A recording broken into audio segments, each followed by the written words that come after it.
Thursday, May 28th, 2020 at 3 p.m. Go ahead and do a roll call quickly, Harry. Sure. Can you guys hear me okay? Yes. Yes. Okay. Mayor Ian Oglesby, Here. James Bogan, Sergeant Major Robert Launders, Here. Sid Williams, Here. Erica Cheney, Jack Murphy, Here. Mary Estrada, Here. Jason Cameron. Here. We have a quorum.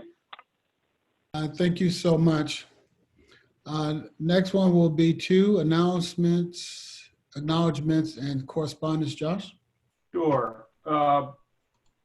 Today is May 28th, 2020. And according to our countdown clock, the Fort Ord Reuse Authority has 33 days, 1 hour, 56 minutes, and 43 seconds to the sunset, at which time the Veterans Issues Advisory Committee will become fully part of Jason Cameron's daily duties, we hope. And I'll also note of concern to this committee that the long plan for discussion on the distribution of any remaining FORA funds will begin picking up steam at the next meeting and be looking for some form of board action on June 11th. So there's a special meeting on June 4th where we'll be bringing report, a sort of comprehensive list of all the asks that are on the table. And then on the 11th, that topic would be an action item. And so that, your continued advocacy on behalf of the veterans community engagement function and support that Jason and his office would provide, that's where it'll be the deciding time. So that's my announcements, acknowledgements, and correspondence. Okay, thank you. We'll go to 3, public comment. Members of the public wishing to address the committee on matters within this jurisdiction but not on this agenda may do so at this time. Public comment is now open. Harry, did you receive any public comment? I have not received any public comment, no. Okay, having not received any and hearing none now, public comment is closed. Item number 4, approval of meeting minutes for April 23rd, 2020, regular meeting minutes. Everybody should receive a copy of the minutes. What is the will and pleasure of the committee? I would move approval of the minutes as presented. Second. It's been properly moved and second that we approve the minutes of April 23rd, 2020. On the question? No questions. Harry, would you call roll? Sure. Mayor Ian Oglesby, Aye. Sergeant Major Robert Launders,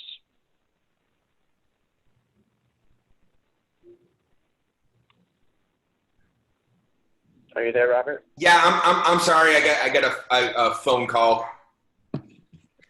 No worries. Yeah. Sid Williams, Aye. Jack Murphy, Aye. Mary Estrada, Aye. and Jason Cameron. Aye. Motion passes. Thank you. We're going to next go to business number 5, business items. A, appointment of Jean, what is her name? F. Tanaki? Nakagawa. Nakagawa to the VIAC committee. Mom is here. She's here? She's here. I am. Okay, that's mom, huh? Okay. That's fine. That's fine. You know, we have a lot of respect for you, Janine. So if there's no questions or concerns, we'll just go to the vote. Okay. All right.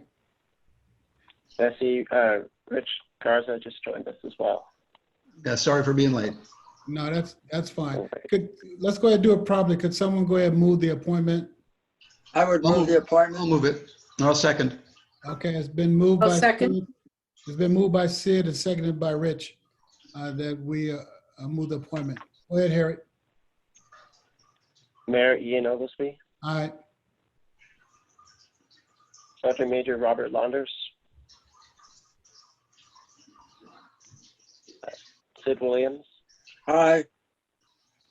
Jack Murphy, I approve. Mary Estrada, I approve. Jason Cameron, Aye. and Richard Garza. Aye. Motion passes. Well, thank you and welcome, Janine. Janine, do you have any words you want to say to the committee before we?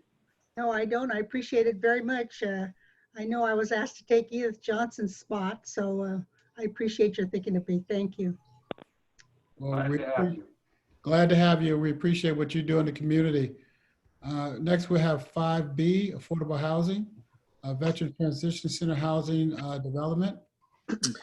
I was supposed to do the punch list walkthrough on a duplex that we've rehabbed with the City of Seaside Community Development Block Grant funding, also augmented with some Home Depot Foundation gifts in kind. That was supposed to take place this afternoon, but the contractor got jammed up. So we're going to do that on Monday. It is a very nice rehab. It's not additional stock to our housing in the area, but regardless, it was necessary and due. That project went very well. Aside from that, VTC continues to do what we do. We're essentially full, if not very close to being full. We've grown the programs to reflect the needs of the community. We've changed a lot of things. VTC has remained open the entire time. And in some ways, we've actually been able to flourish. And certainly we appreciate all the community support and the support from the committee. Thank you, Jack. Any questions for Jack? I have a question. Go ahead, Josh. Yeah, Jack, just on the food distribution program over there, that's continuing and what's the use numbers and stuff like that? Is that another item on our thing here, or is this the appropriate point for that? Well, it's not an item on the agenda, but I'd be happy to talk about that. Josh, we've been doing a couple different things. With our standing pantry for residents and for alumni, those who've graduated our program, and then also for veterans and active duty service members, we have that pantry available. It's open about 4.5 days a week. We curtailed the hours a little bit just to encourage folks to plan ahead and also support their both shelter in place and the social distancing. But in the regular pantry, we've seen a noticeable increase, probably about a 40 to 50% increase in the number of people coming through. More non-VTC residents in the last couple of weeks, but we're seeing close to 300 people a week come through our pantry. Secondly, since the COVID, I'll just call it the Coronacation. Since the Coronacation started, we got together with some members of the City of Marina community, worked a little bit with the Food Bank of Monterey County to establish a distribution point for the community at large. So it doesn't specifically have to be veterans. Because of the need across the county and the other providers, we couldn't receive any food to VTC from the food bank. So we opted to use VTC funds to go out and purchase the food. We distribute on Wednesdays from 1 to about 3 o'clock or so, just to keep it manageable and able to forecast our expenditures. We cap it at 100 bags of food. It is a first come, first serve, and it is open to anyone in the community. We have been exhausting that supply every single time we do this. I think the first time we did it was on the 27th of March, if my memory recalls. We intend to continue that for another couple of weeks, but we are hoping that as the county hits its metrics to essentially reopen and people start going back to work and start developing income sources again, that we can reduce that, because it does put a strain on our resources. Each bag of food is about $10 to $12, and like I said, we're doing 100 of them out of our own pocket. Although I got to say, the Community Foundation, Monterey Peninsula Engineering, VFW Post 811, and other organizations have been very forthcoming on providing us financial support, specifically towards providing food to the community. So that's what we've been doing. We're happy to continue doing it as long as our resources can sustain that. Well, thanks for that update. Yeah, I asked because there was when I was at the FORA office last week, I had a guy come up to me looking for food. Basically, he said he was homeless, and he said he had been by the center, but you were closed or something. So yeah, the hours are posted on the door. We're tell pretty them to easy to show get a up hold when of. you're and open, just, I guess. yeah, just send them our way. We'll take care of them. Even if the pantry's closed, I mean, all the staff have keys, and we'll take care of that. Thank you. Thanks.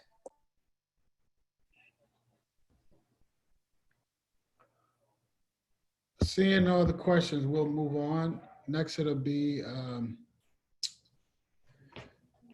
C, Post FORA via committee.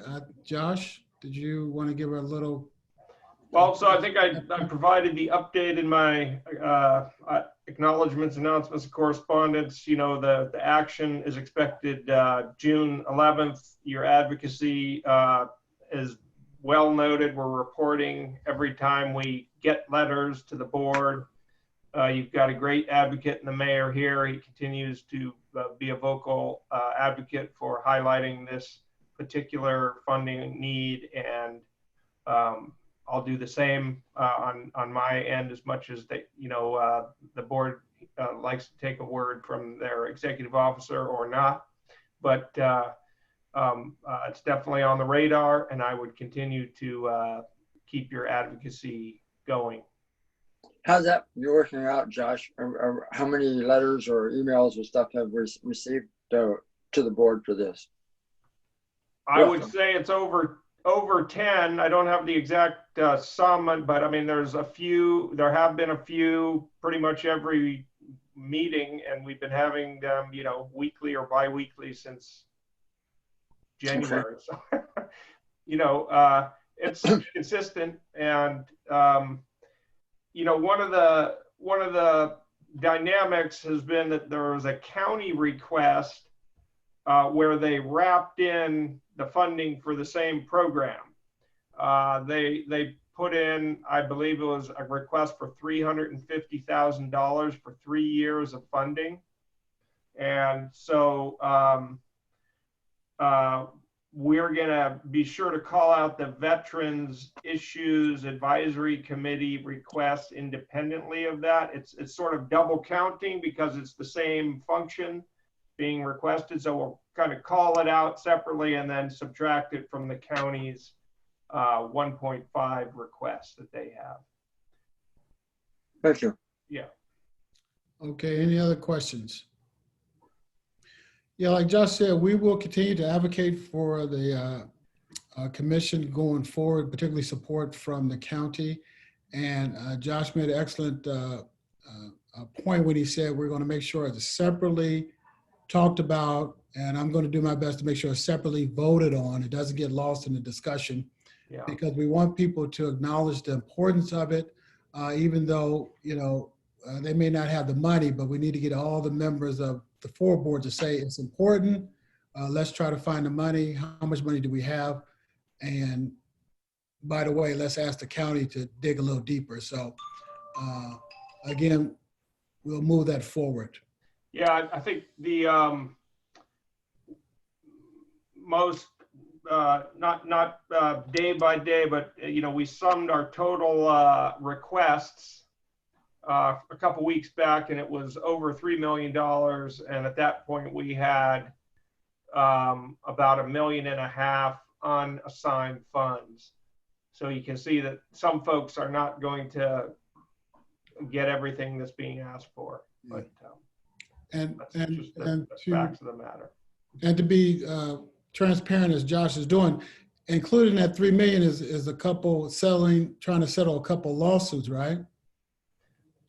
So that's what we're fighting against, the need for the FORA board to settle some ongoing disputes as it looks to push money towards good causes, which is the VIAC committee. All right, we'll move on to D, Central Coast Veteran Cemetery Status Report. We have someone on the line for that. I think the person who normally does that is not with us today. I can tell you, that I was just out there as the progress is moving forward on phase 2, and most of the crypts, when I was there a day or two ago, most of the crypts are now buried, and they continue to work on burying the remainder, and then we'll begin on the other portions of that project to include the access road, etc. So the last time I spoke with Erica, she said everything is progressing according to schedule, and barring some unknown delay, weather or otherwise, we should be looking at around the first of the year. Okay, well, good to hear. Good to hear. All right, we'll move on. E, or military community. Sergeant Major, I guess. Yes, sir. Hey, thank you. I just want to extend a thank you again to all of the community mayors around here, especially you, sir. We thank you for helping us out. To VTC for helping out with the food closet. I did my best to ask that we have folks using Army Emergency Relief first before using the VTC food pantry, so that we're allowing that to go to others that are in need. One thing I did want to say is if you know of folks that are California Army National Guard or in the Army Reserves, Army Emergency Relief has expanded to be able to provide help to them during COVID-19, which is usually not the case. So if you have any of those folks that need assistance, please send them our way or over directly to the Army Community Service office over there in Ord Military Community. Other than that, we are getting our plans together to do kind of trying to come up with a safe reopening of the post. We may be one of the first installations in the continental United States to move back down to health protection condition Bravo, just because of the fantastic job that Monterey County has done with not having this spread. So we're looking forward to that. We're moving troops in and out on clean transport and still getting language training done, but we'd all really like to get this back to normal operations and to get our salute to the nation and retiree appreciation day done here in early September. Other than that, I really don't have a whole lot. We're at steady state, but if you have any questions, I'm ready to answer. Thank you, Sergeant Major. Any questions? Seeing, hearing none. Thank you, Sergeant Major, for what you guys are doing, what you do every day for protecting us and trying to get through this COVID-19 pandemic. Thank you, sir.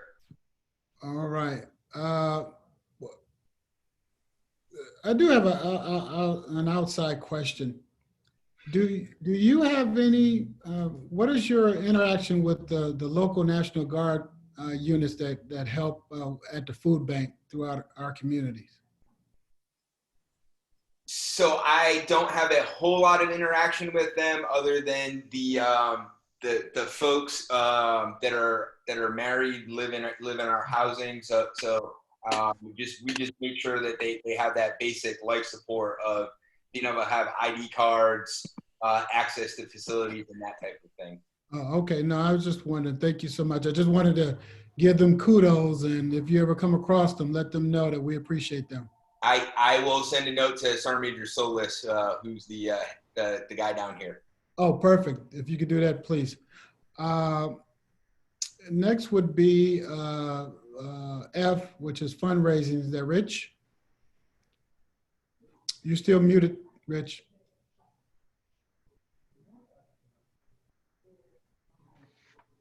Sorry. There you go. There you Okay. Not a whole lot to report, just because there's not a whole lot we can do in the way of fundraising at this point. The only thing still open is the whether or not there will be a Heroes Open this year, and Sid's going to be more in a position to speak to that than I am. But we're working on little bits, and to me at this point, getting public awareness is almost as important as fundraising. So we're working on a couple of projects. We were, before the lockdowns, we were looking at an abbreviated epic ride, but that's gone at least for this year.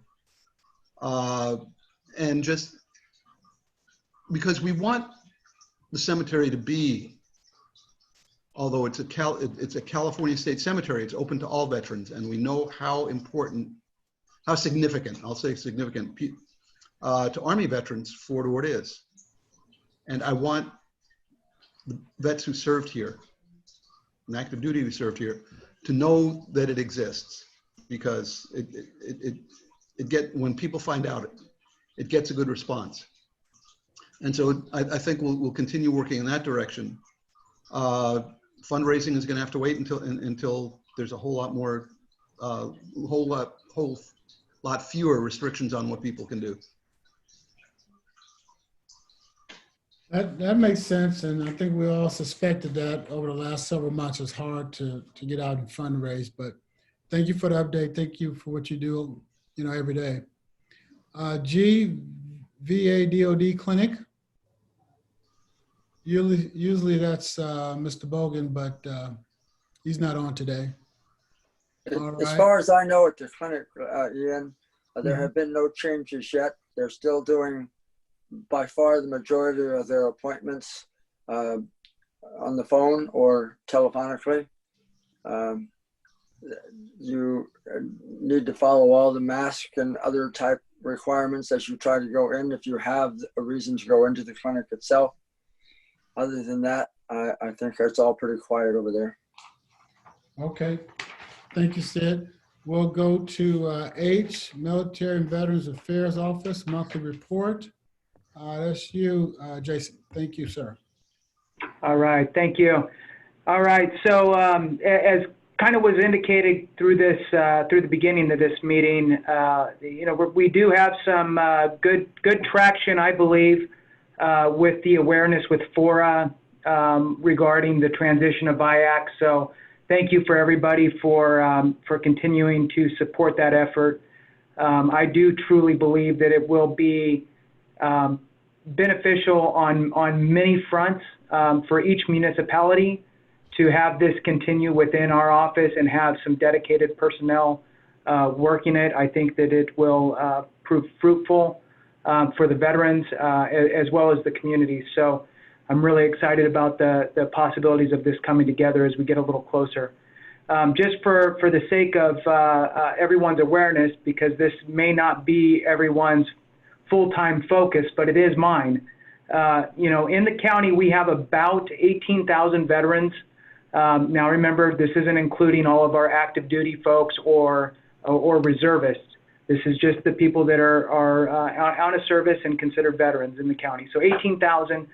When you include in your dependents and your spouses, you're looking at about 45,000 in the county. So it's a pretty big number.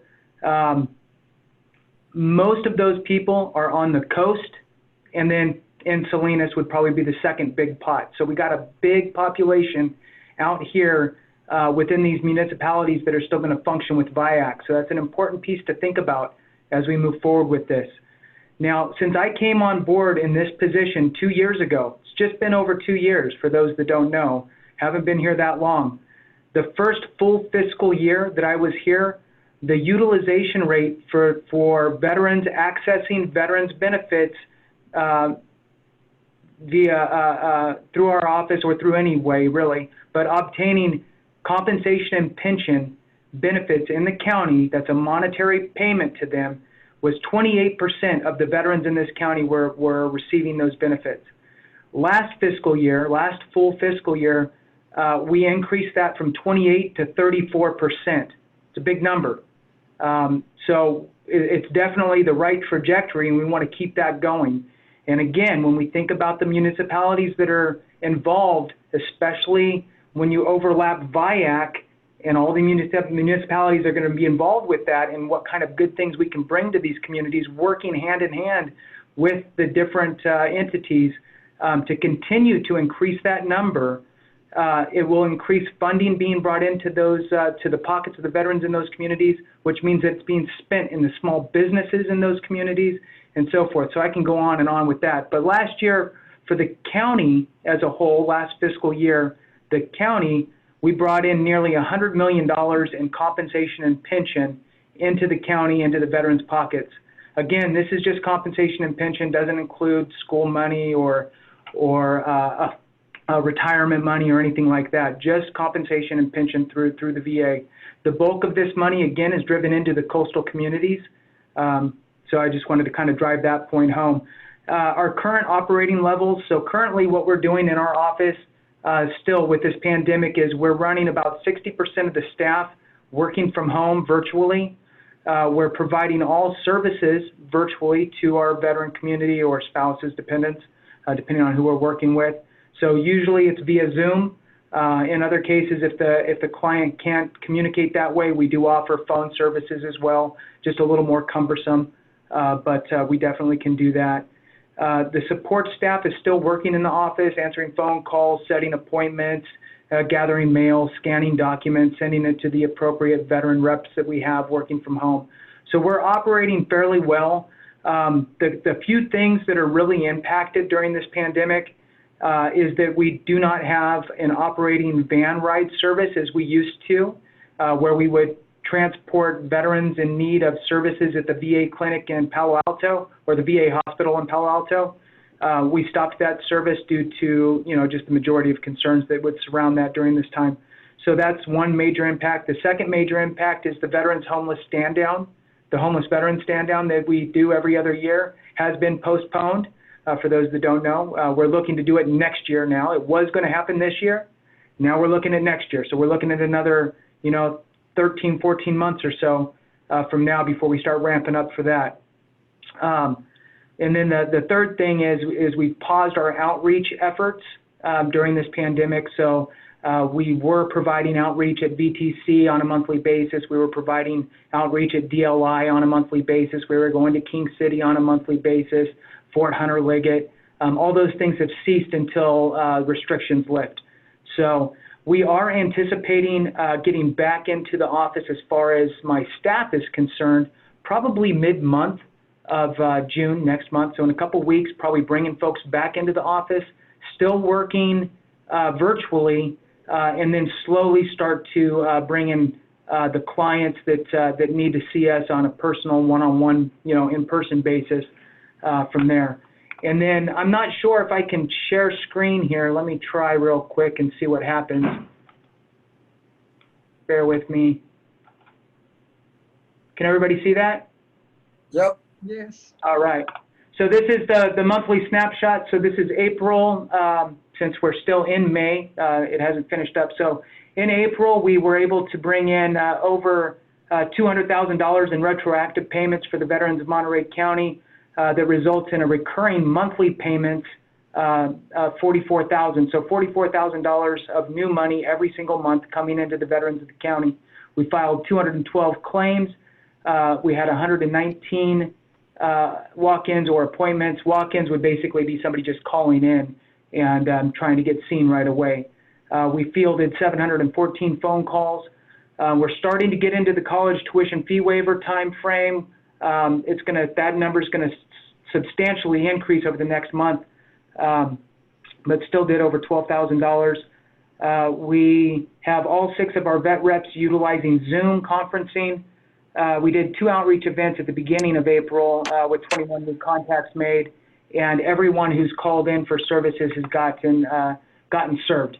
So everything seems to be working, and we are adapting and overcoming the best we can, but looking forward to getting back to some in-person stuff for those vets that want to get in and see us in person. That concludes my report, pending any questions. Thank you. Any questions? Jason, how do those metrics compare to, say, January, right before COVID happened? So, good question, Jack. I would say that the overall kind of average, if you lump a few of those different metrics together, would be about 50%, 55% of what we were doing. I mean, we were filing over 400 claims. We were pulling in, more awards, that type of stuff. We were seeing more people. Phone calls, we got up to 1,000. We're at 700 now. So some things didn't change a lot. Some changed more. Part of that is there's some cumbersome aspects to Zoom for first-time users. They don't know where to click. They don't know. So you spend a half an hour trying to work through the kinks with a new Zoom user who may be older and not technically savvy. So it's about 55% or so. Okay, thank you. Thank you, Jason, for that. We can't forget that the veterans are still out there and they still need services. So I'm glad your office is still going strong. Do you see any areas of weakness where we can, in our sphere of influences, get out the word that your office is still open? Is there anything we can do to, because we want those people to access their benefits? Absolutely. And that speaks to that utilization rate, right? So going from 28 to 34%. And ideally, I mean, there's no reason we shouldn't be in the 50, 60% range. Now, I will say that if you look at the state of California's average is probably about 27% or so utilization rate. I don't have it in front of me right now, but we're definitely far higher than the state's average. We are in the top 10% as far as counties are concerned within utilization rate. So if you compare it to to the state average, and you compare it to other counties, we're doing fantastic. But in my opinion, the problem is that all of these offices throughout the state of California, all the Veterans Affairs offices, are severely underfunded. So none of them can be proactive and go get the word out. There's no marketing. There's nothing like that. So really, it is marketing, and it's almost beyond word of mouth, right? So we've really nailed down the word of mouth piece. Everybody knows. Everybody who knows everybody's always. You're nudging your friends, your buddies, you're asking those questions. So what I recently have done is we just started a Facebook page. So we're going to start utilizing Facebook. I'm going to start looking into paid advertising, whether we need to fundraise for some advertising or what have you to attract these folks. I'm swimming upstream as far as I can and getting on DLI and speaking at the TAPS classes to folks getting out, going to the Naval Postgraduate School TAPS classes, speaking to them as they get out.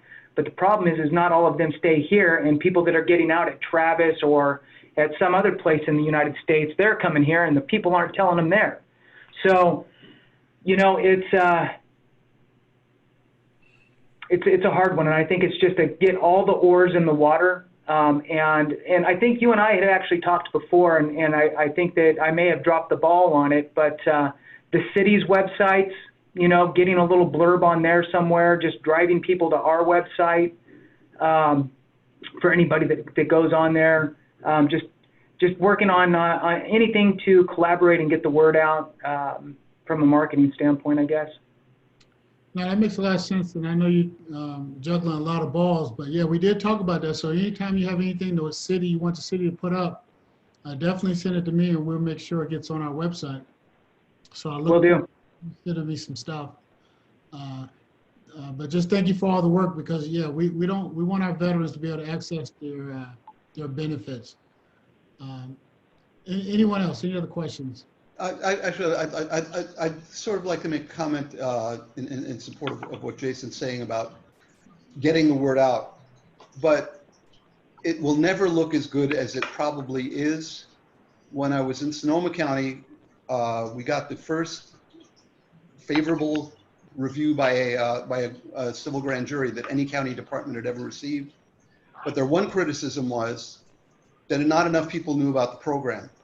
We had just set up our first electronic database. We had more names on that database than we had veterans and dependents in the county.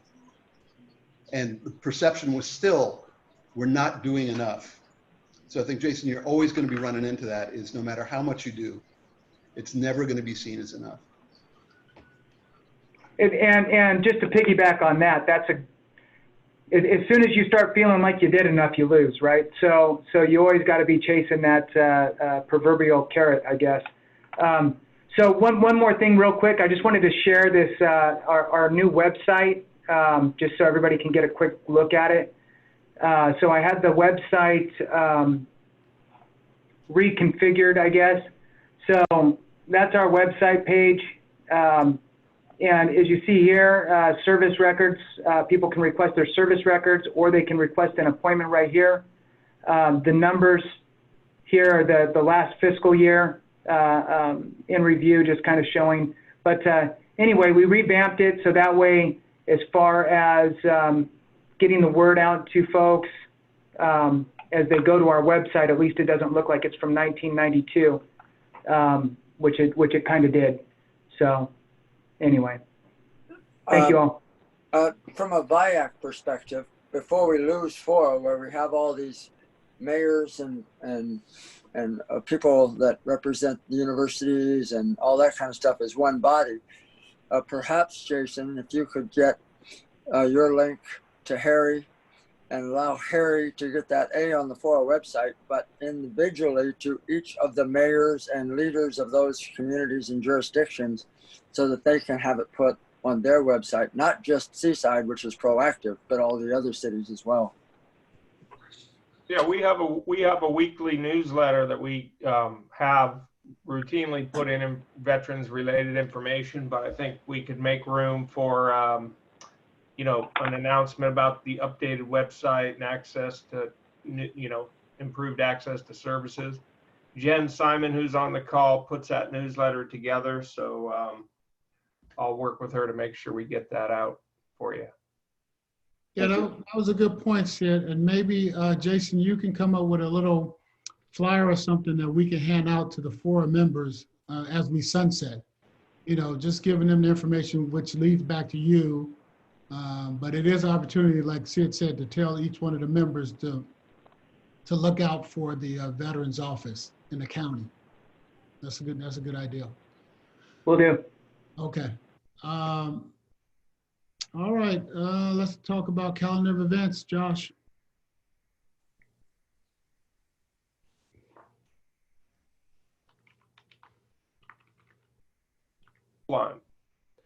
Calendar of events. About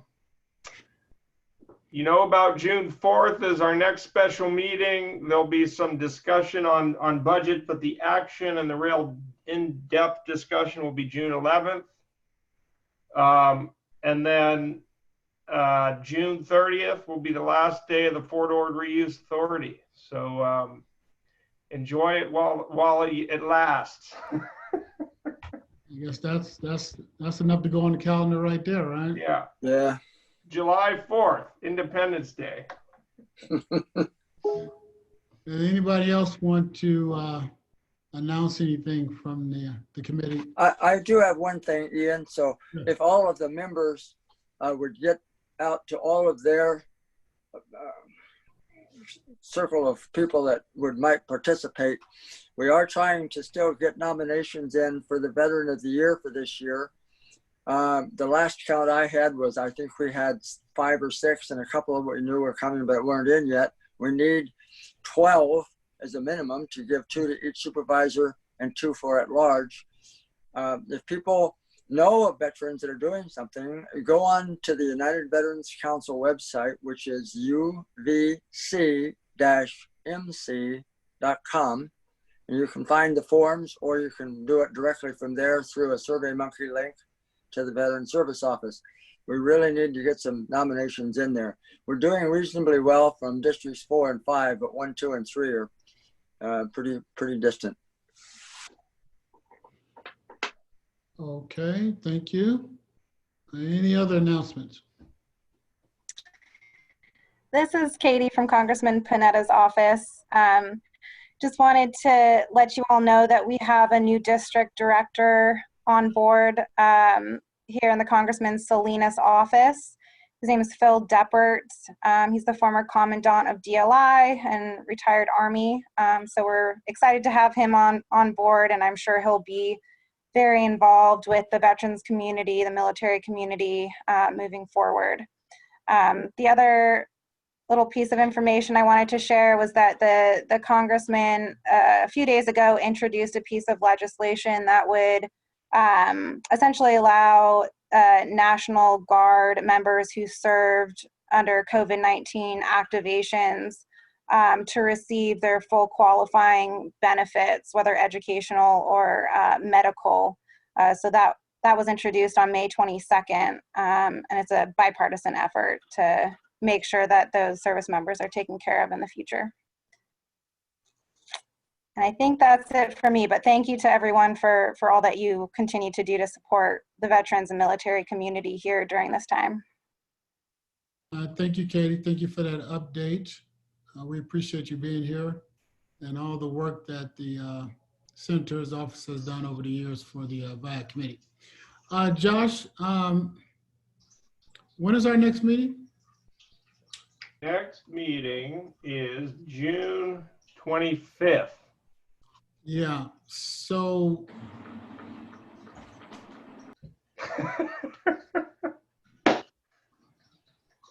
I printed something 20 minutes ago, now it wants to go off. But I just want to make sure that, is there anything vital that do we need to meet sooner, or we're okay winding down? Our request is in for money, our request is in for support. We need to just go ahead and put everything on the table so we can wind down the committee properly. Just think about that, Josh, and we'll let the committee know. But I want to make sure we just don't come up to the 25th and not be prepared to officially shut down properly. Okay. I think Records it'll be of something documents. like, Yeah, records of documents that anyone may need for their archives, for their files, committee members and stuff like that. So if you guys think of something, feed it to Josh so we can get it to you before we proceed to. yeah, the FORA website will live for at least a couple years after FORA is around. It'll be an online archive for committee minutes and records and things like that, as well as all the other stuff that FORA has produced over the years. So that'll be a resource, but certainly any specific needs or requests, we're happy to do our best to get what you need. Okay, any other items from members before we proceed to adjourn? Okay, seeing no one, hearing no one. Appreciate you guys. You guys stay safe out there. We'll continue to work together and just be safe. Thank you. You too, thanks. Bye-bye. Thank you. Thank you. Thanks, Josh.